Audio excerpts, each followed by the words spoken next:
How to get WhatsApp Meta AI. This is a step-by-step video so you can follow easily.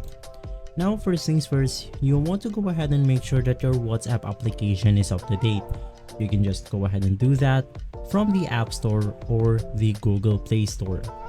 Now after updating your WhatsApp application, you can just go ahead and open up WhatsApp, and from here you can then go ahead and select the conversation that you want to go ahead and activate the Meta AI. Inside our tutorial, I'll just go ahead and use this community as an example. And basically once inside, all you have to do is to go ahead and type at Meta AI right here.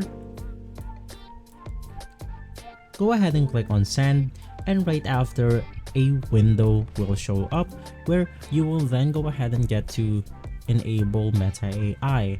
Now if you don't have that option yet, like in my case, it means that it hasn't reached your region. So just go ahead and wait for WhatsApp to update on your region and you should be good to go. If this video has been helpful for you, please consider by liking and subscribing. I'll make sure to see you again next time, and as always, thank you.